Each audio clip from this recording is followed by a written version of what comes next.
사도행전 5장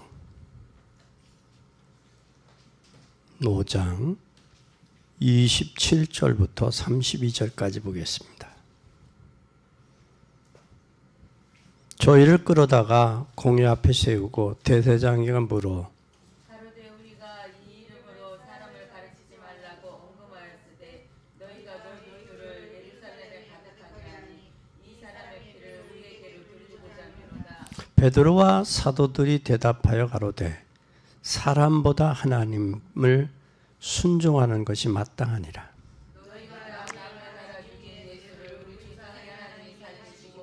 이스라엘로 회개하게 하사 죄사함을 얻게 하시려고 그를 오른손으로 높이사 임금과 구주로 삼으셨느니라. 우리는 이 일의 증인이요 하나님이 자기를 순종하는 사람들에게 주신 성령도 그러하니라. 우리는 이 일에 뭐요? 우리는 이 일의 증인이요. 다시 말하면 우리는 이 일의 증인이요.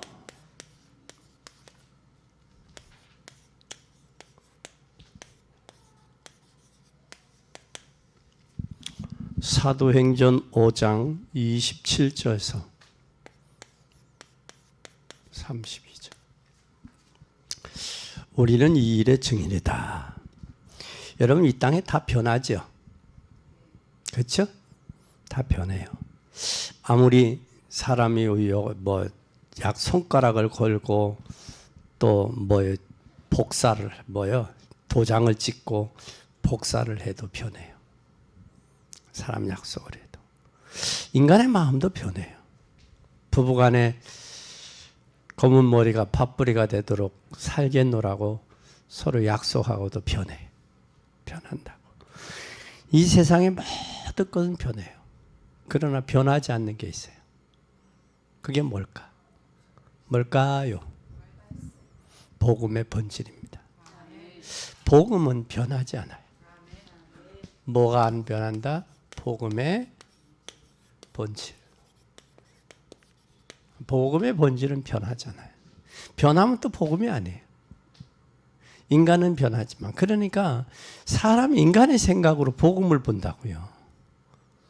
복음으로 복음을 보면 되는데 인간이 자기가 변하니까 복음이 변하는 줄 알아. 자신이 변하니까. 그리고 또 복음을 자신의 생각으로, 자신의 경험으로, 자기의 지식으로 복음을 또 판단하고 복음을 또 구분을 한단 말이에요. 그래서 복음은 변하지 않는데 이 복음만이 영원하다라는 사실이에요. 그리고 이 복음에는 뭐가 역사하느냐 하면 성, 삼위, 누가? 하나님. 성부, 성자, 성령. 성삼위 하나님.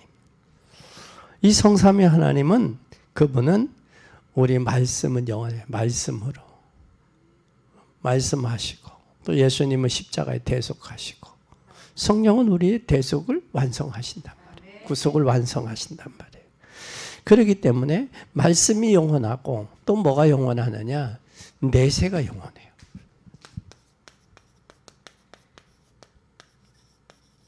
내세가 영원해요.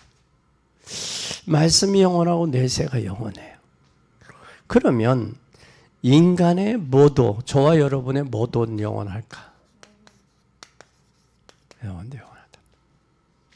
그래서 우리는 복음의 본질은 복음 안에서 하나님을 알고 말씀을 알고 내세를 알고 영원하래야 돼. 알아야 돼. 그래서 우리의 영혼은 영원한데 지나가는 인생에 정말 여러분 붙잡아야 될 것은 영원한 걸 붙잡아야지. 변질되고 지나가고 변하는 거 붙잡아서 안 된단 말이에요. 뭘 붙잡아야 되느냐가 참 중요해요. 인생은 시간에 따라 세월 따라 다 변하잖아요. 변하지 않는 게 있어요. 그게 바로 뭐냐? 복음이란 말이에요. 그래서 어제나 오늘이나 영원토록 동일하단 말이에요. 이걸 붙잡고 우리는 뭘 해야 되느냐? 말씀에 흐름을 놓치면 흐름을 따라가야 돼요. 왜? 변하지 아니하니까. 흐름을 잘 이해하고 흐름을 따라가야 되는데 이 사람이 신앙생활을 잘하는 사람이야. 신앙생활 잘하는 사람은 어떤 사람이냐?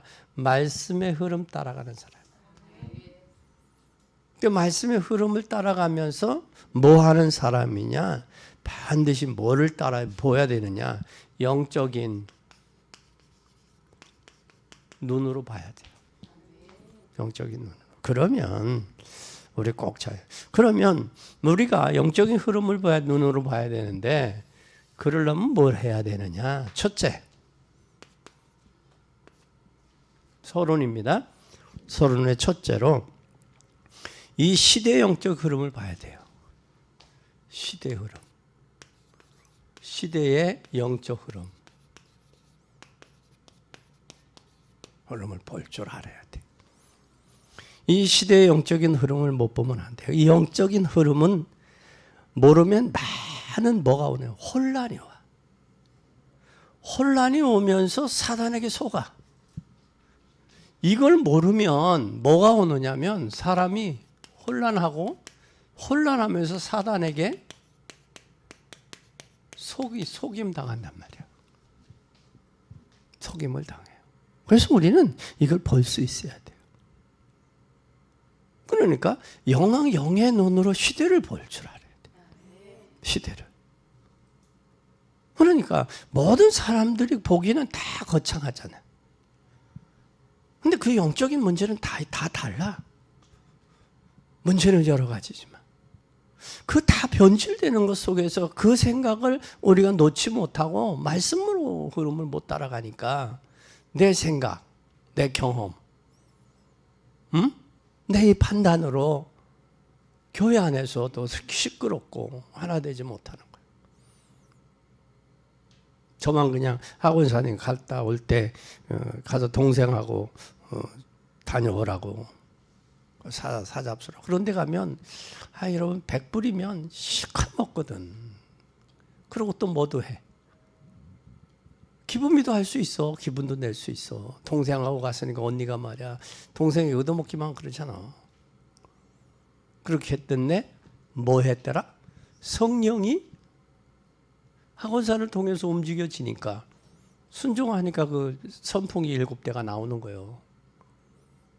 그런데 학원사가 뭐 했다? 성령의 도구로 쓰였다라는 게 감사한 거예요. 그러니까 성령의 역사는 감동하잖아요. 감동하면 역사하잖아요. 순종하잖아. 순종하면 내 마음이 기뻐. 그거 내 인간의 욕심에 의해서 아까워서 그냥 왔다? 그러면 평생 두고 후회해. 그게 성령의 역사야. 성령의 역사에 내가 순종하잖아요. 그러면 다른 사람도 움직여. 그거에 다 마음은 있어. 있는데 그걸 먼저 결단하고 실천하는 게 그게 성령의 역사예요. 그게 순종이요. 그게 믿음이라고. 우리가 뭘 해야 되겠다. 다들 마음은 있잖아. 근데 다들 자기 생각하고 환경 생각, 현실 생각 쭈뼛쭈뼛 한다고. 결단을 못 한다고, 행동을. 근데 내가 나 이렇게 하고 싶은데 했더니 학원 다른 사람들의 마음이 다 움직여지지. 이렇게 되는 거예요. 학원사를 통해 성령이 역사하셨고 그 성령의 역사에 감동에 순종한 학원사가 대단한 거지. 근데 이런 마음의 순종에들 안 해. 왜? 욕심들이 있으니까.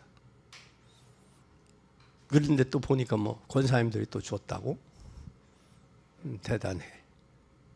내가 못 가도 학원사에 보내는 게 선교사 파송한 거예요, 여러분들이. 그런 교회가 그런 분위기가 되어져 가야 돼. 그게 정상이야. 내가 못 가는데 욕심부리잖아. 그런데 함께 그렇게 할 때 마음을 기도로 모으고 또 마음으로 모으고 그것이 하나님이 기뻐하시는 일들이라면 기뻐하는 일이라면 해야 된다 당연히. 그리고 이렇게 되면 두 번째 뭐가 되느냐면 반드시 말씀에 뭘 따라가라? 흐름 따라가야 돼. 놓치면 안 돼 말씀을. 말씀의 흐름을 놓치면 이 시대는 말씀 복음의 흐름이 어떻게 흘러가고 있느냐. 이 시대는 다 있는데 뭐가 없느냐? 복음의 비밀이 없어요. 그래서 하나님이 우리에게 복음과 말씀을 주신 거예요. 복음과 말씀. 이 복음과 말씀을 흐름을 따라가야 돼요. 놓치면 안 돼요. 그리고 우리가 2024년도에 한 해 우리가 방향을 정해야 돼. 어떻게 할 거냐 이 방향. 올해는 2024년도 방향을 어떻게 할. 우리는 여러분 꼭 기억해야 돼요. 뭘 해야 돼? 절대 목표를 발견해야 돼. 목표를 발견해야 돼. 절대 목표를 발견하면 하나님이 원대한 계획 속에 있는 절대 목표예요. 그럼 이 시대에 하나님의 최고 소원이 담긴 절대 목표, 이것이 뭘까? 이게 복음이 회복되는 거예요. 절대 목표는 뭐다고요? 네? 복음이 회복이 돼야 돼. 복음 회복. 지금 많은 사람들이 복음을 놓쳤어요. 그래서 역사서를 봐도 복음을 놓쳐버리면 종교화 되고, 종교화 되면 우상화 되고, 우상 섬기면 반드시 재앙이 와. 재앙화. 재앙와서 다시 회복되는 것이 바로 뭐냐? 거기에서 고난 속에서 다시 깨달아서 복음이 전부야 하고 돌아오는 그것밖에 없다고. 근데 그걸 놓쳐버린단 말이에요, 사람들이. 그래서 우리는 절대 목표는 복음 회복이다. 여러분, 한 사람이 이 땅의 모든 사람이 전 세계 열방이 복음을 회복하기를 원해요, 하나님은. 그래서 그렇지 않으면 여러분 인간은 반드시 목 가운데 12가지 문제가 있다고. 12가지 문제 속에서 뭐 하게 되느냐? 인간은 12가지 문제 속에서 반드시 뭐 하게, 멸망과 재앙을 막을 길이 없어요. 창세기 3장에 하나님 떠났잖아요. 개인주의가 떠났어요. 6장에 물질 중심으로 가잖아요. 그리고 11장에 보니까 성공을 위해 바벨탑을 쌓아요. 그뿐만 아니라 사도행전 3장에 뭐가 무슨 문제가 오잖아요. 사도행전 16장에 점술이 오잖아요. 사도행전 19장 우상 섬기잖아요. 그 발리같이 그 아름다운 섬이 뭐 귀신이 들어와야 된다라고 3층 이상 집을 못 짓는다. 이게 참 인도가 그랬어요. 인도가 사람 위에 사람이 어떻게 다닐 수 있냐. 그래서 인도를 안 줬다고, 이렇게 다리를 6개월 안 했어요. 6개월. 그래서 인도가 그랬던 나라였는데 지금 많이 좀 바뀌어 나가고 있죠. 그러니까 이 문화 자체가 잡혀버리면 그렇게 된다고. 이 생각이 잡혀버린 거죠. 그리고 불신자 6가지 상태 속에서 여기 반드시 묶여요.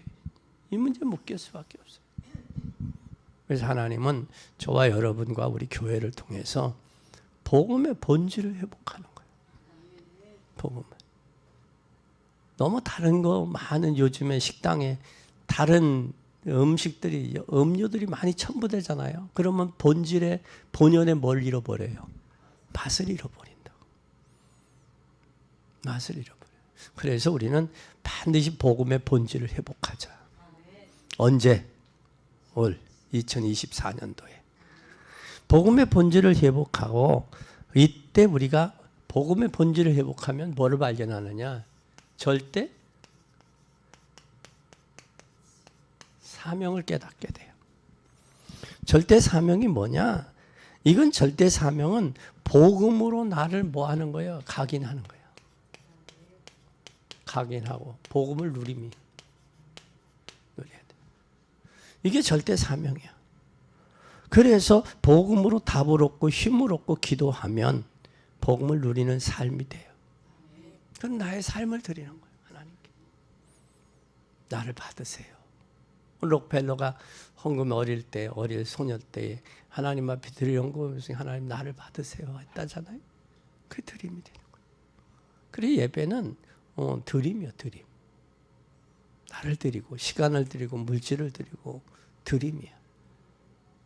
은혜를 깨닫고 드림이에요. 이게 되어지면 이때 절대 사명이 밝혀지면 이때 뭐가 돼요? 절대 뭐가 나오겠어요? 헌신이 되죠.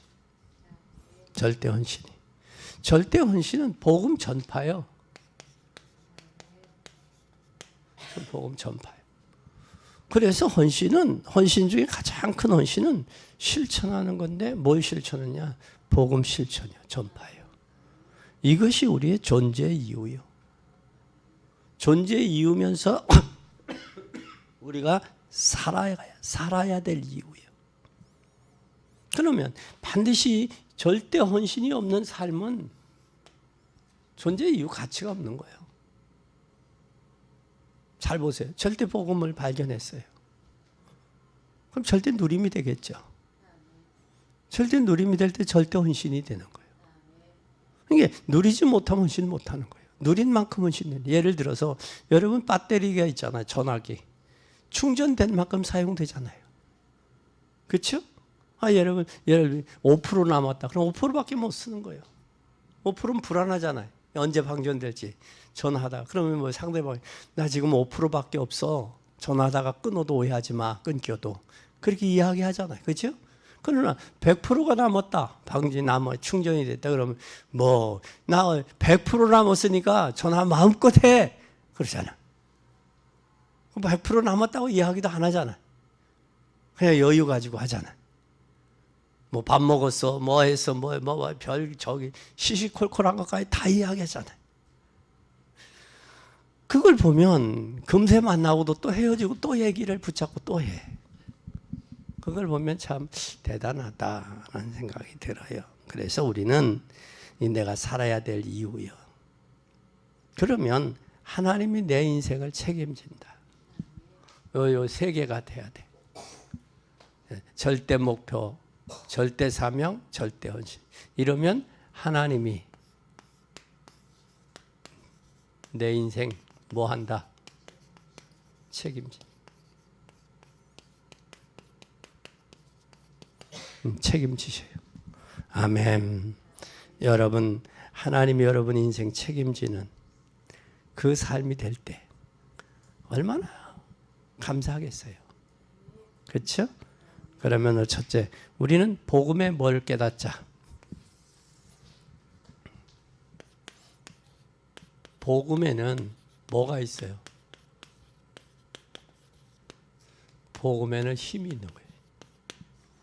복음의 능력이 있어요. 불신자들 한번 잘 보세요.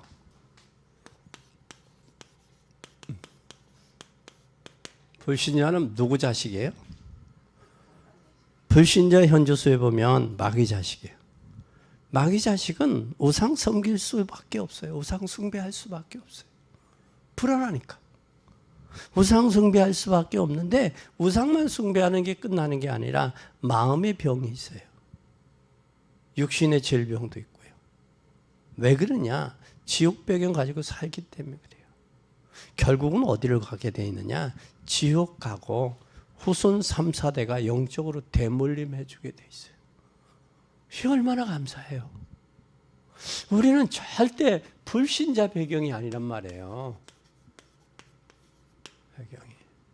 그럼 우리는 불신자 배경 속에서 우리는 뭘 했느냐면 하나님이 문제를 해결해 주기 위해서 무엇을 통해서? 십자가에 부활하신 거예요. 십자가 지시고 부활하셨어요. 그러면 하나님이 이 문제 해결을 십자가와 부활 사건을 통해서 주님은 인생 모든 문제 해결하셨어요. 그 십자가 지시면 다 이루었다고 선언하잖아요. 그리고 지금도 살아계셔서 믿는 성령으로 믿는 자 속에 역사인도,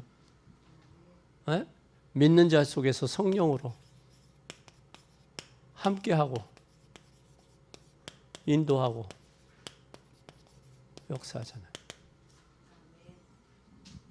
그것뿐만 아니라 복음의 능력을 깨달았던 바울을 한번 잘 보세요.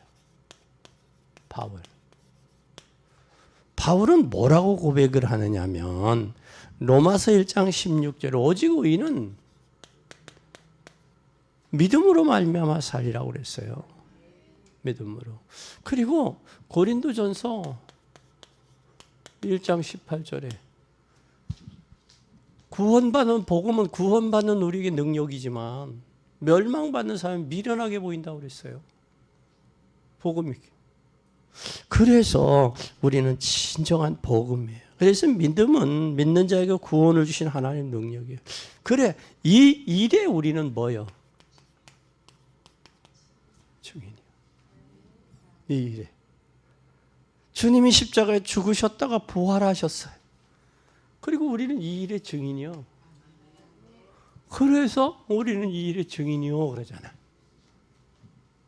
이야기하지 마라 그러는데 다시 내가 사람을 기쁘게 하려 하나님을 기쁘게 하려 이거 생각해 봐라 그러잖아. 예수 그리스도가 아니면 내 인생의 문제 해결할 수가 없고 다른 저 사람들의 인생의 문제도 해결이 안 돼요. 그렇잖아요. 오늘 우리는 이 사실을 기억해야 돼요. 두 번째는 이렇게 됐으면 뭘 해야 되냐? 영적으로는 뭐 해야 돼? 영적으로. 뭐가 바뀌어야 돼요?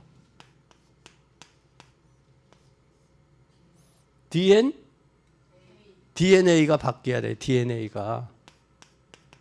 DNA를 바꾸자.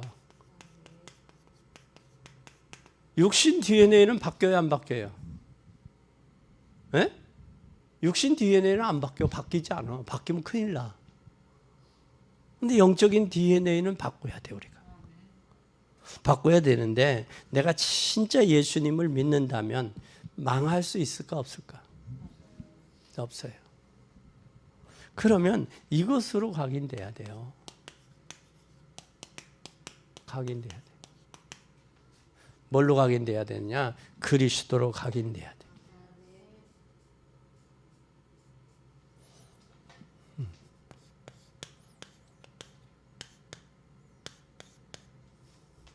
이거로 각인돼야 돼. 그리스도로. 그리스도로 각인이 되면 오직 그리스도로 각인되면 뭘로 충만하냐? 복음으로. 복음이면 충분한 거예요. 복음으로 충분한 거예요. 그리스도로 충분하죠. 이게 충분하면 그리스도 안에 모든 인생의 답이 다 있어요. 왜냐? 그리스도만 완전해. 그리스도만. 이게 발견되어지면 이걸로 각인이 되면 이걸로 뭐가 돼야 돼? 하나님의 나라로 우리가 뭐가 돼야 돼요? 이걸로 뿌리 내려져야 돼. 뿌리. 하나님의 나라로. 하나님의 나라로 뿌리가 되면 하나님의 말씀으로 뿌리를 내려야 되는데 말씀에 뿌리 내리면 하나님의 나라가 임해요. 나의 마음에 평안이 와. 이게 되면 이걸로 뭐가 돼야 돼? 체질이 돼야 돼. 뭐요? 사도행전 1장 8절로 체질되면 돼요. 이게 체질이 되면 오직 성령으로 역사하시는 이게 성령으로 역사하시는 기도 속에 체질이 되겠지. 기도가. 잘 보세요. 이걸 뿌리가 내리면 뭐가 와요? 마음에 평안이 와요. 이게 우리가 영적인 DNA를 바꾸는 거예요. 이 영적인 DNA가 바꾸면 이때 무슨 역사가 일어나는? 이게 역사가 일어나요. 이게.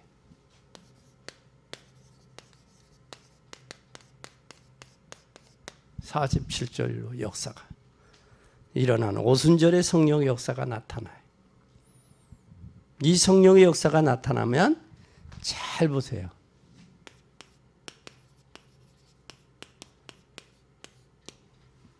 (1장 14절로) 뭐 했어요 이들이? 에? 이미 뭐 했어요? 사도행전 138 언약 잡고 기도하잖아요. 이것으로 뭐 한 사람, 영적 DNA를 바꾼 사람이 기도하는 거예요. 기도하면 반드시 뭐가 오느냐? 언약 잡고 언약 붙잡아서는 오로지 기도에 집중했더라 그랬어요. 기도에 집중할 때 오직 성령이 역사할 수밖에 없는데 믿음 속에 들어간 사람들이. 근데 이 사람들을 통해서 교회와 성도가 돼야 돼. 우리는 이 언약 잡은 교회와 성도가 돼야 돼. 교회와 성도가. 이게 되게 하옵소서야. 오로지 언약 잡은 교회와 성도가 되게 하옵소서. 흔들리거나 동요되지 않죠. 이렇게 되면 뭐가 되느냐 이게 돼요.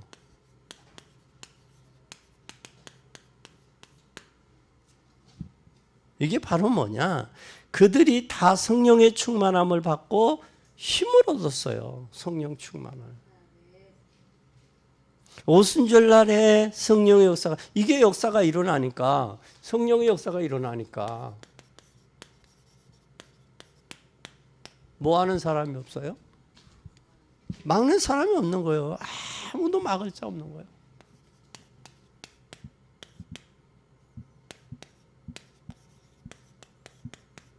누가 막겠어요?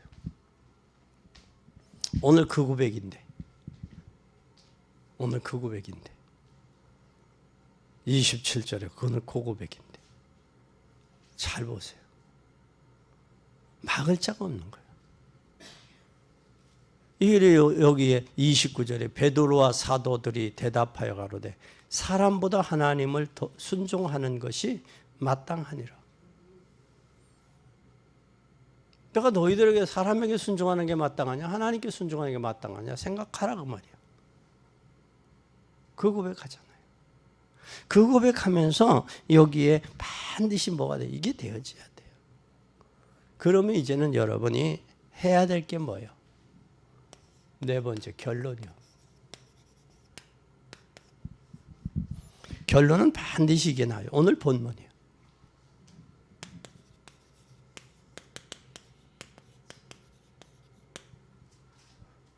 이거 결론인데 이 결론에 반드시 예수의 이름의 증거가 나왔어요.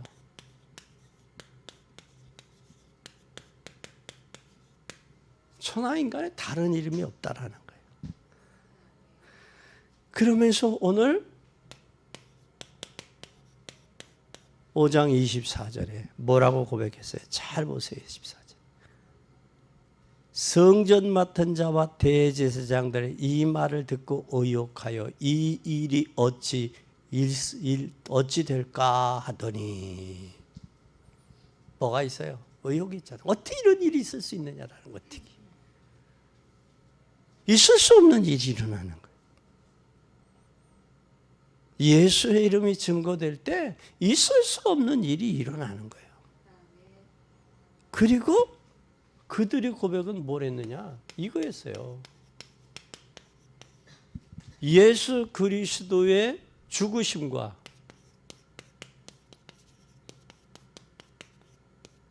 부활 증거한 거예요. 예수 그리스도. 죽으심과 부활이요. 그러면 이 죽으심과 부활에 우리는 뭐다?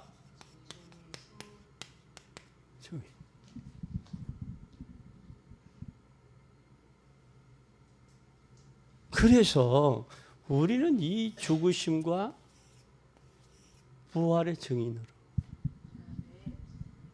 그래서 부활의 증인들은 사람을 기쁘게 해야 돼요? 하나님을 기쁘게 해야 돼요? 좋아요, 여러분은 하나님 기쁘시게 하는 증인이요. 여러분 현장 살릴 증인이요. 저는 강단의 증인이고. 그래서 현장을 여러분 봐야 돼요. 진짜 봐야 돼요. 요즘에 안 믿는 사람들 속에 무슨 바람이 불었느냐면 제사 안 지내는 바람이 불었더라고. 그것도 제사 지내는 것도 지금 60, 70대 그 분들이지 그분들이 없다면 3, 40대들은 제사 안 지내요. 그런 소리 못 들어봤죠? 안 지내요. 엊그제 김성욱 씨인가 김영욱 씨인가 그 상담하는 사람, 그분이 나왔는데 김창욱 씨인데 이제 부부간의 갈등들 많이들 나오는데 참 갈등들이 여러 가지더라고요. 여러 가지인데 남편이 어머니가 치매가 있는데 누구세요? 그런다는 얘기예요. 근데 그 어머니를 월요일서부터 금요일까지 모시는 거야. 그 집에 어머니 집에 가 자는 거야. 그리고 아내는 토요일하고 주일날 부인이 있는데 와서 자고 가는. 그러면 어머니가 살아있는데 울더라고. 아마 그 시대의 마지막 효도가 아니겠는가라는 생각이 들어. 우는데 다들 이제 공감들 하잖아. 그러니까 다 방청객이 전부 눈물들이 눈시울이 붉은데 근데 아예 일만이 아니거든. 그러면서 참 보면서 마음이 짠한데 그렇다고 부모 내팽개칠 수도 없잖아. 그분을 통해서 이 땅에 왔는데. 근데 요즘에 30, 40대들은 부모에 대한 효도의 개념이 없죠. 그것도 제사 지내는 것이 효도한다라는 불신자들은 효도의 개념을 가지고 그렇게 하는데 그것도 없어져요. 그것도 하나의 문화로 막아져 가는 것 같아요. 또 뭐가 있었느냐면 결혼도 요즘에 주례사가 없잖아요. 없고 양가 친척들 중에서 그래도 말 잘하는 사람이 대신 편지 써다 읽는 거 그거예요. 이런 부분들이 참 이제 그것을 하나의 대중 문화라고들 이야기를 해버리니까 안 따라가면 문화에 뒤처지는 것 같고 거스릴 수도 없고 사단의 역사인데 그걸 사람들이 참 하고 가는 그 모습들을 보면서 시대가 너무 많이 변질돼 가고 있다. 그런데 우리는 시대가 변질된다고 복음마저 변질돼서는 안 되거든. 복음마저도. 그래서 우리는 이 시대에 반드시 예수님의 죽으심과 부활하심의 증인이라는 사실을, 그러면 증인이 증거하지 않으면 예수의 죽으심과 부활하심 모른다라는 거예요. 이걸 해야 돼요. 그래서 우리는 시대적인 흐름을 반드시 보고 그러면서 우리 복음의 능력을 체험하고 영적인 DNA를 바꾸고 그리고 우리는 사도행전 5순절 마가다락방의 역사를 우리는 체험하고 결론으로 오늘 본문의 결론, 이 일의 증인이다. 증거 있는 증인들이 되시기를 예수 그리스도의 이름으로 축원합니다. 기도하겠습니다. 하나님 아버지 감사합니다. 우리 마가다락방 이후에 예루살렘 교회에서 나타났던 이 복음, 주님의 죽으심과 부활하심의 증인으로 우리를 부르시니 감사합니다. 증거 있는 증인 되어서 현장에 죽어가는 영혼들을 살릴 수 있도록 은혜 베풀어 주시옵소서. 주님께는 영광이 되고 저희들에게는 은혜와 축복의 삶이 되도록 도우시옵소서. 영광 받으실 주님을 찬양하며 예수 그리스도 이름으로 기도 올리옵나이다. 아멘.